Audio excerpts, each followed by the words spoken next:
রাজনীতির মাঠে হঠাৎ করেই আলোচনায় এসেছে মুজিববাদ। গেল কয়েকদিনে জাতীয় নাগরিক পার্টি এনসিপির নেতারা তাদের বিভিন্ন রাজনৈতিক কর্মসূচিতে মুজিববাদকে মুর্দাবাদ আখ্যায়িত করে স্লোগান দিচ্ছেন এবং তারা এই মতবাদের কবর রচনা করতে চাচ্ছেন। প্রশ্ন উঠেছে, মুজিববাদ আসলে কি? কেন এটা নিয়ে এত আলোচনা?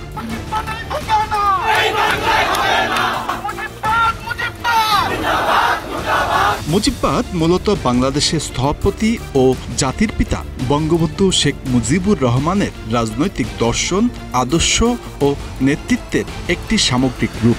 এটি একটি মতাদর্শগত ধারা যা বঙ্গবন্ধুর জীবন সংগ্রাম, রাজনৈতিক দৃষ্টিভঙ্গি এবং রাষ্ট্র পরিচালনার নীতিমালার উপর ভিত্তি করে গঠিত।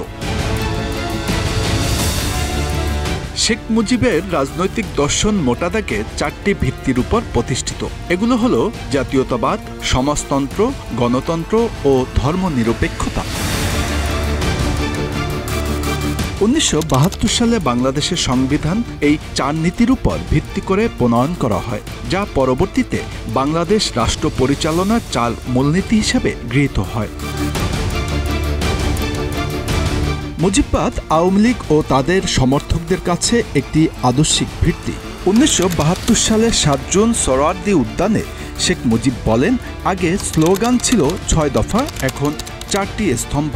তবে এটি অতীতে কখনো মুজিববাদ হিসেবে চিহ্নিত ছিল না। আমি মনে করি বাংলাদেশেরও অগ্রসর হতে হবে জাতীয়তাবাদ, ধর্মনিরপেক্ষতাবাদ, গণতন্ত্র ও সমাজতন্ত্র, এই চারটি মূল সূত্র ধরে বাংলাদেশের নিজস্ব পথ ধরে।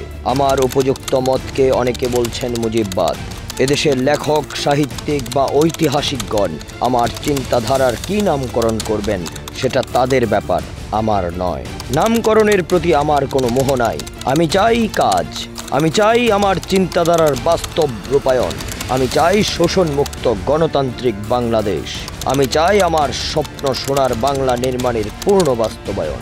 মুজিববাদ আওয়ামী লীগ ও তাদের সমর্থকদের কাছে একটি আদর্শিক ভিত্তি। তবে 1970 বা 80-র দশকে এটিকে বঙ্গবন্ধুর চার নীতি হিসাবে অভিহিত করা হতো। তবে মুজিববাদ শব্দটি কে বা কারা কবে কোথায় প্রথম ব্যবহার করেছিলেন তার কোনো ঐতিহাসিক দলিল পাওয়া যায়নি। ইতিহাসবিদরা বলছেন, 1972-এর 10 জানুয়ারি বঙ্গবন্ধুর স্বদেশ প্রত্যাবর্তনের দিনে এই ধরনের একটি স্লোগান শোনা গিয়েছিল, বিশ্বে এলো নতুন দেশ বাংলাদেশ, বাংলাদেশ, বিশ্বে এলো নতুন বাদ, মুজিববাদ, মুজিববাদ ইত্যাদি। সেদিন ঢাকার জনসমুদ্রে অনেকের মুখেই শোনা গিয়েছিল, তবে আবেগ আপ্লুত জনতার সেই স্লোগান স্থায়ী হয়নি। এরপর 1972 সালের 16 ডিসেম্বর দেশের ডাক পত্রিকার সম্পাদক ও প্রকাশক খ্যাতিমান সাংবাদিক খন্দকার মোহাম্মদ ইলিয়াস মুজিববাদ শিরোনামে একটি বই প্রকাশ করেন, যেখানে তিনি বঙ্গবন্ধুর দর্শন ও রাষ্ট্র পরিচালনার নানা ঘটনা প্রবাহ তুলে ধরেন। ছাপা অক্ষরে সেটিই ছিল মুজিববাদ শব্দের ব্যবহার। লেখক সাংবাদিক খন্দকার মোহাম্মদ ইলিয়াস ছিলেন কলকাতায় শেখ মুজিবের সহপাঠী, রাজনীতিতে সহযোদ্ধা। পরবর্তীতে 2021 সালে মুজিববর্ষ উপলক্ষে বইটির পুনর্মুদ্রণ করা হয়।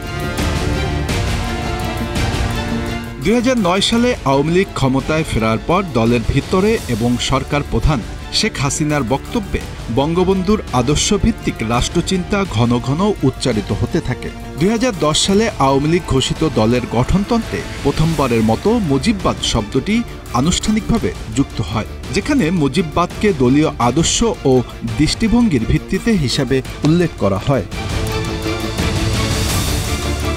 গত বছরের 5 আগস্ট আওয়ামী লীগ সরকারের পতনের পর ইউনূস সরকারের উপদেষ্টা ও জুলাই আন্দোলনের কথিত mastermind Mahfuz Alam 15 October মুজিববাদকে নতুন করে সামনে নিয়ে আসেন। সোশ্যাল মিডিয়ায় তিনি লেখেন, যাদের বিন্দুমাত্র অনুশোচনা নাই গণহত্যা নিয়ে, তাদের সাথে নো রিকনসিলিয়েশন, আগে বিচার তারপর সমঝোতা।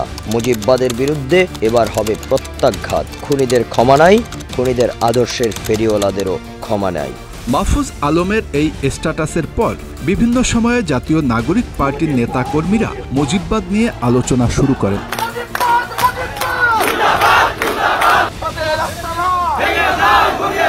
এর আগে 1977 সালে জেনারেল জিয়াউর রহমান এক সামরিক আদেশে 1972 সালে সংবিধানের প্রস্তাবনা থেকে রাষ্ট্রের ওই 4 মূলনীতির অংশটি পরিবর্তন করেছিলেন। এছাড়াও মুখবন্ধে জাতীয় মুক্তির জন্য ঐতিহাসিক সংগ্রামের শব্দবন্ধটি জাতীয় স্বাধীনতার জন্য ঐতিহাসিক যুদ্ধ দিয়ে প্রতিস্থাপন করা হয় তখন। এরপর 1979 সালের এপ্রিলে বিএনপির নেতৃত্বাধীন দ্বিতীয় সংসদের মাধ্যমে ওই প্রস্তাবনাটি সংবিধানে অন্তর্ভুক্ত করে নেওয়া হয়, যা পঞ্চম সংশোধনী হিসেবে পরিচিত। এই সংশোধনীর মাধ্যমে বাঙালি জাতীয়তাবাদের পরিবর্তে বাংলাদেশি জাতীয়তাবাদ শব্দ চালু করা হয়। একই সঙ্গে ধর্ম নিরপেক্ষতার বদলে আল্লাহর উপর পূর্ণ আস্থা ও বিশ্বাস সংবিধানে যুক্ত করা হয় এবং ইসলামী রাষ্ট্রগুলোর সঙ্গে ঘনিষ্ঠতা বাড়ানোর প্রস্তাব করা হয়। 2010 সালের 27 জুলাই সুপ্রিম কোর্টের আপিল বিভাগ এক রায়ে পঞ্চম সংশোধনী বাতিল ঘোষণা করে। একই সঙ্গে সংবিধানকে পঞ্চম সংশোধনীর আগের অবস্থানে ফিরিয়ে নেওয়ার নির্দেশ দেন। 2011 সালের 30 জুন দীর্ঘ 3 যুগ পর এই 4 নীতি ফের সংবিধানে যুক্ত করা হয়। সংবিধানের 15 সংশোধনী আইন 2011 এ 72 সংবিধানের এই সংক্রান্ত অনুচ্ছেদটি ফিরিয়ে আনা হয়। এনসিপির নেতারা মুজিববাদকে একনায়কতন্ত্র বা দলীয়করণ হিসেবে চিহ্নিত করে এর সমালোচনা করেন। একই সাথে এই মতবাদ মুছে ফেলার ঘোষণা দিয়েছে। তারা বিগত সরকারের প্রণয়ন করা সংবিধান নতুন করে রচনারও দাবি তুলেছেন। বাংলাদেশ থেকে সমূলে আওয়ামী লীগ নির্মূল হবে। Bangla affairs news desk.